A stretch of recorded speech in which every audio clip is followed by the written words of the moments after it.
या कुक्षि विवरे कृत्वा स्वयं रक्षति सर्वतः नमामि जननीं देवीं परां प्रकृतिरूपिणीं कृच्छ्रेण महता देव्या धारितोऽहं यदोदरे तत्प्रसादात् जगद्दृष्टं मातर्नित्यं नमोऽस्तु ते पृथिव्या यानि तीर्थानि सागरादीनि सर्वतः वसन्ति यत्र तां नौमि मातरं भूतिहेतवे మాతృదేవో భవ పితృదేవో భవ. ఇప్పుడు మనము ఫిబ్రవరి నెల 2026 సంవత్సరంలో 1వ తారీఖు నుంచి 15వ తారీఖు వరకు, యాక్చువల్లీ నిజానికి ఫిబ్రవరి నెల 28 రోజులే పక్ష ఫలితాలు అన్నప్పుడు 14 రోజులు చెప్పుకోవాలి. కానీ ఆ సాంప్రదాయం మిగతా 11 నెలల్లో ఉండదు, కొన్ని సంవత్సరాల్లో కూడా ఉండదు.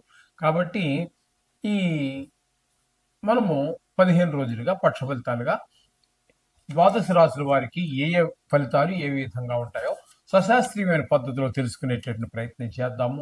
వృశ్చిక రాశి వారికి ఫిబ్రవరి నెల 1వ తారీఖు నుంచి 15వ తారీఖు వరకు ఉన్నటువంటి పక్షం రోజులు కూడా 2026 సంవత్సరంలో గోచార ఫలితాలు ఏ విధంగా ఉన్నాయో తెలుసుకునే ప్రయత్నం చేద్దాం.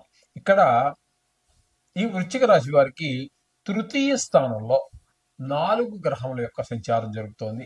అందులో బుధుడు ఒక 3 రోజులు సంచారం చేస్తున్నారు. తదుపరి ఆయన చతుర్థ స్థానంలోకి వెళ్తున్నారు. అంటే అక్కడ 12 రోజుల పాటు చతుర్థ స్థానంలోకి వెళ్తున్నారు. అయితే ఈ బుధుడు తృతీయ స్థానంలో ఉన్నటువంటి 3 రోజులు అనుకూలమైన ఫలితాలు రావు. ఎవరి యొక్క సహాయ సహకారాలు మనం అడిగినా కూడా దొరకనటువంటి పరిస్థితి. తద్వారా మనం ముందుకు వెళ్ళడానికి కొంచెం ఇబ్బందికరమైన పరిస్థితి ఉంటుంది. వ్యాపారంలో కానీ, మాటలో కానీ, ఇందులోనే ఏ వ్యవహారం అయినా సరే. అట్లాగే ఈ 3 రోజుల తర్వాత ఆయన ఈ బుధుడు 12 రోజులు 4వ స్థానంలోకి వెళ్ళి అక్కడ ఉంటున్నారు. ఆ 4వ స్థానంలోకి వెళ్ళిన సందర్భంలో మీరు తల్లిగారి ఆరోగ్య విషయంలో కానివ్వండి, విద్య విషయంలో కానివ్వండి, గృహ అమ్మాలన్నా కొనాలన్నా, ఇల్లు కొనాలన్నా అమ్మాలన్నా, వాహనాలు అమ్మాలన్నా కొనాలన్నా, వీటికన్నిటికీ కూడా అనుకూలమైనటువంటి పరిస్థితి బుధుడు కల్పిస్తున్నాడు. కాబట్టి వీళ్ళకి ఈ రియల్ ఎస్టేట్ వ్యాపారం చేసే వాళ్ళకి, వాహనాలు అమ్ముకునే వారికి, వీరందరికీ బుధుడు ఎక్కువ రోజులు 12 రోజుల పాటు అనుకూలమే. తర్వాత కుజుడు మొత్తం 15 రోజులు కూడా 3వ స్థానంలోనే ఉన్నారు. కాబట్టి ఈ 3వ స్థానంలో గోచార రీత్యా కుజుడు చాలా చాలా అనుకూలమైన పరిస్థితి ఇస్తాడు. మీరు ఎవరిని ఏది అడిగినా లేదు కాదు అనకుండా మీకు వారి యొక్క మనస వాచ కర్మణ ఏ విధంగా మీకు వారు సహాయపడగలరో ఆ విధాలన్నిటిగా మీకు వారందరూ సహాయపడుతూ ఉంటారు. తద్వారా మన గ్రోత్, మన పెరుగుదల, అంటే వృత్తిరీత్యా కావచ్చు, ఏ విధంగా కానీ ఎదుగుదల చాలా సునాయాసంగా ఉంటుంది కుజుడి యొక్క అనుకూలత వల్ల. ఇకపోతే రవి యొక్క సంచారం తీసుకున్నట్టయితే 12 రోజుల పాటు 3వ స్థానం అయినటువంటి మకరంలో సంచారం చేస్తూ ఉన్నారు. ఈ మకరంలో సంచారం చేసేటటువంటి 12 రోజులు అంటే 3వ స్థానంలో చాలా మంచి ఫలితాలన్నీ కూడా ఆయన కూడా ఇస్తారు. అలాగే తెలిసిన వాళ్ళు, తెలియని వారు అందరూ కూడా మరి కొంతమంది తెలియని వాళ్ళు కూడా మనసా వాచ కర్మణ కొన్ని మొహాలు చూస్తే పెట్టబుద్ధి, కొన్ని మొహాలు చూస్తే తిట్టబుద్ధి అన్నట్టుగా మరి ఈ 3వ స్థానంలో రవి సంచారం వల్ల ఈ 12 రోజులు కూడా మీకు అందరూ తెలిసిన వారు, తెలియని వారు కూడా మీకు సహాయపడుతూ ఉంటారు. మనసా వాచ కర్మణ ఏ విధంగా అయినా సరే, ఏ విధమైన సహాయం వారి నుంచి మీరు ఆశిస్తున్నారో ఆ సహాయం తప్పకుండా వారి నుంచి మీరు పొందగలుగుతారు. ఇకపోతే శుక్రుని యొక్క సంచారం తృతీయ స్థానంలో 4 రోజులు, తదుపరి చతుర్థ స్థానంలో 11 రోజులు. ఇక్కడ శుక్రుని యొక్క సంచారం చెప్పుకోవాలంటే 3వ స్థానంలో కానీ 4వ స్థానంలో కానీ ఖచ్చితంగా యోగిస్తాడు. 2 స్థానాల్లో అంటే 15 రోజులు కూడా మీకు అనుకూలమైన ఫలితాలే ఇస్తున్నారు. ఇక్కడ 3వ స్థానంలో ఉన్నప్పుడు సహాయ సహకారాలు బాగుంటాయి. 4లోకి వెళ్ళినప్పుడు విద్య, భూమి, గృహాలు విషయాలు, అదే వాహనాలు, ఇట్లా స్వభావం, ఇవన్నీ కూడా మీకు అనుకూలమైనటువంటి ఫలితాలని ప్రసాదిస్తూ ఉన్నారు. మొత్తం మీద శుక్రుడు మీకు పూర్తి అనుకూలుడు. ఇవి అందరిలో కంటే కూడా మనకి అలాగే కుజుడు కూడా మీకు పూర్తి అనుకూలమే. అలాగే రవి కూడా మీకు 12 రోజులు, బుధుడు కూడా 3 రోజులు. బుధుడు 3 రోజులు మాత్రం కాదు కానీ బుధుడు చతుర్థంలోకి వెళ్ళిన 12 రోజులు మాత్రం అనుకూలం. అంటే చాలా బాగుందని చెప్పాలి. అలాగే చతుర్థ స్థానంలో రాహుగ్రహ సంచారం జరుగుతోందండి. ఇది మాత్రం చతుర్థంలో రాహుగ్రహ సంచారం శుభ ఫలితములు ఇవ్వజాలదు. అంటే మనకి ఈ అమ్మాలన్నా కొనాలన్నా ఇవేమన్నా వీటి విషయాల్లో వాటిని మనకి ఏవో అడ్డంకులు కల్పించేటటువంటి ప్రయత్నం రాహు భగవానుడు చేస్తూ ఉన్నారు ఇక్కడ మనకి. అట్లాగే 5వ స్థానంలో శని భగవాన్ యొక్క సంచారం, ముఖ్యంగా ఈ వృశ్చిక రాశి వారికి శని భగవాన్ యొక్క సంచారం ఎట్లా ఉంటుందంటే సంతానం మీద ఎక్కువ చెడు ప్రభావాన్ని చూపిస్తూ ఉంటుంది.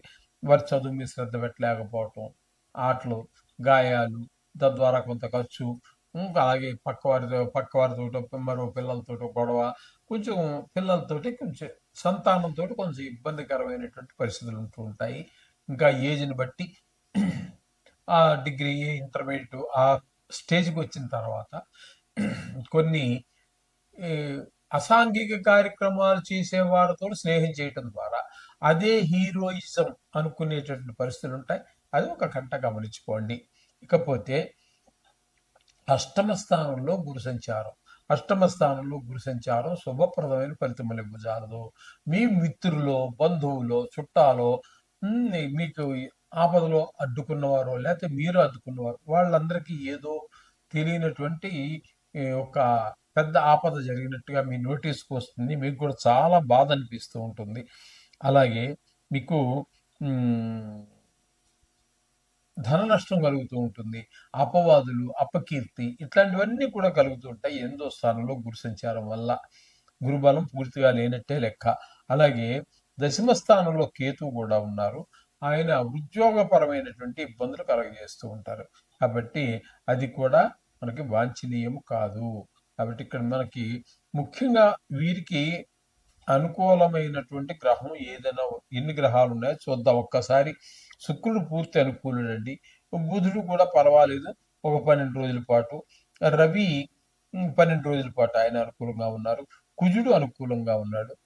పెద్ద గ్రహాలు లేకపోయినప్పటికీ కూడా చిన్న గ్రహాలలో బాగానే ఉన్నాయి. అట్లాగే కాబట్టి ఒక రకంగా చెప్పాలంటే వీళ్ళకి కూడా ఒక 4 గ్రహాలు బాగున్నట్టుగా మనం చెప్పుకోవచ్చు, బాగుందని చెప్పుకోవచ్చు. మిగతా గ్రహాలు ఖచ్చితంగా ప్రతికూలతకి కొన్ని గ్రహాలు ప్రతికూలత ఉండనే ఉంటుంది. వాటికి నవగ్రహాలకు సంబంధించినటువంటి ఆ శ్లోకాలు చదువుకోండి. అలాగే మహాశివరాత్రిని కూడా మీరు ఉపయోగించుకోండి. 15వ తారీఖు ఆఖరి రోజు అది, అంటే ఈ పక్షం రోజుల్లో ఆఖరి రోజు. అది చేసినట్టయితే ఈ నవగ్రహ దోషాలు పోతాయి. ఆ విషయాన్ని మనకి మార్కండేయ పురాణంలో మనకు స్పష్టమవుతూ ఉంటుంది. ఆయనకి ఆయుష్ తీరిపోతే యమధర్మరాజుని దగ్గరికి రానివ్వలేదు, నా భక్తుడిని తీసుకెళ్ళొద్దని చెప్పేసి. అంచేత ఈ మహాశివరాత్రిని చక్కగా ఉపయోగించుకోండి. సకల శుభాలు పొందండి. శోభం భూయాత్. ఈ యొక్క మీనరాశికి వ్యయస్థానం అవుతోంది. వ్యయస్థానంలో ఒక్క శుక్రుడు తప్పితే ఏ గ్రహము యోగించదు నవగ్రహాలలో గోచార రీత్యా. అది గుర్తుపెట్టుకోండి. ఇక్కడ మీకు ముందుగా మనం ఏకాదశి స్థానంలో ప్రారంభిద్దాం. ఏకాదశి స్థానంలోంచే వ్యయ స్థానంలో సంక్రమణం చెందుతున్నాయి. కాబట్టి ఇక్కడ మీకు బుధుడు 3 రోజులు ఏకాదశి స్థానంలో, కుజుడు 15 రోజులు పూర్తిగా, అలాగే రవి 12 రోజులు పూర్తిగా, శుక్రుడు 4 రోజులు. ఈ విధంగా ఈ 4 గ్రహాలు కూడా ఏకాదశి స్థానంలో ఉండటం వల్ల మీ ఆర్థిక అభివృద్ధికి, ధనానికి లోటు లేకుండా మీరు ఏ పని చేసినా ముందుకు వెళ్ళటానికి ఈ 4 గ్రహాలు ఇన్ని రోజులు చాలా చాలా సహాయపడుతూ ఉన్నాయి మీకు. చెప్పుకున్నాం కదండి రోజులు. ఇప్పుడు శుక్రుడు 4 రోజులు, రవి 12 రోజులు, కుజుడు 15 రోజులు, బుధుడు 3 రోజులు మీకు పూర్తి సహాయాన్ని అందిస్తున్నాడు. తదుపరి సంక్రమణం చెంది శుక్రుడు 11 రోజులు వ్యయస్థానంలో కూడా శుభఫలితాలు ఇచ్చే ఏకైక గ్రహం శుక్రుడే. శుక్రుడు పూర్తిగా 15 రోజులు మీకు అనుకూలుడే. రవి 3 రోజులు, బుధుడు 12 రోజులు. వీరు రవి బుధులు ఇద్దరు కూడా వ్యయస్థానంలో ఉన్న కారణంగా ధన వ్యయము, ధన నష్టము, మనోవిచారము, శత్రు భయము, ఈ విధమైనటువంటి కొంతమందికి కారాగార శిక్షలు కూడా పడే అవకాశం ఉంటుంది. ఎందుకంటే ఇది రాశిగతమైనటువంటి ఫలితాలు మనం చెప్పుకుంటున్నాము. ప్రపంచవ్యాప్తంగా తీసుకున్నట్టయితే 830 కోట్ల జనాభాని 12 రాష్ట్రాలతో భాగిస్తే మీకు సుమారుగా 70 కోట్ల మందికి ఒకటే వస్తారు, ఒకే రాశి కిందకి వస్తారు. అందరికీ ఒకటి జరుగుతుందా? జరగదు. కాబట్టి మీకు ఓ, ఇది కొంతమంది ఈ 70 కోట్ల మందిలో కొంతమంది మహాపుణ్యాత్ములు ఉంటారు, కొంతమంది పరమ దరిద్రులు నికృష్టులు ఉంటారు. వాళ్ళకి కొంతమంది ఆ దొంగలకు చోరులు ఎవరైతే ఉన్నారో వాళ్ళకి కారాగార శిక్ష తప్పదు. ఆ విధంగా ఉంటుంది, అందరికీ కాదండి. అది ఒకటి గుర్తుపెట్టుకోవాలి. ఈ విధంగా ఈ ఈ ఫలితాలన్నీ కూడా మనకి ఇక్కడ జరుగుతూ ఉన్నాయి. ఇకపోతే రాహు కూడా సంక్రమణం చెంది ఈ 11వ రాశి నుండి 12వ రాశికి వచ్చినటువంటి వాడు కాదు, అక్కడే ఉన్నారు ఆయన. అది ఆయన కూడా ఇదే ధనం, ధన నష్టం, ధన వ్యయం, అలాగే కలతర నష్టం, విదేశీయానానికి ఒక్క విషయంలో మాత్రమే సహకరిస్తారు. ఇదేంటంటే విదేశీ విదేశాలకు వెళ్ళాలి చదువు నిమిత్తమో, వైద్యం నిమిత్తమో, లేకపోతే చూడటం విజిట్ గాను, మరి ఎట్టో అట్లా అట్లా వాళ్ళకి మాత్రమే ఈ రాహు 12వ స్థానంలో ఉండి సహకరిస్తాడు. మిగతా అన్ని విషయాల్లో చాలా క్రూరంగానే ఉంటుంది ఆయన యొక్క వ్యయస్థాన చలనం. కాబట్టి ఈ విధమైన ఫలితాలన్నీ కూడా మనకి మీనరాశి వారికి చెప్పుకోవాల్సి ఉన్నది. కొన్ని గ్రహాలు ఇందులో మనకి గట్టిగా చెప్పుకోవటానికి ఒక్క కేతువు పూర్తి అనుకూలుడండి, శుక్రుడు పూర్తి అనుకూలుడండి. ఈ ఏకాదశ స్థానంలో ఉన్నటువంటి 4 గ్రహాలు కొద్ది కొద్ది రోజులు ఉన్నాయి కదా, అవన్నీ కూడా అనుకూలం. అంటే మొత్తం మీద శుభాలే ఎక్కువగా ఉన్నాయి, శుభాశుభ ఫలితాలు ఉండనే ఉంటాయి. అంచేత మీరు ఆ నవగ్రహం మంత్రాలతో పాటుగా ఈ 15వ తారీఖున, ఈ 15 రోజుల ఫలితాల్లో 15వ తారీఖు అదే లాస్ట్, ఆ రోజున మహాశివరాత్రి వస్తుంది. దాన్ని మీరు తప్పక ఆచరించండి.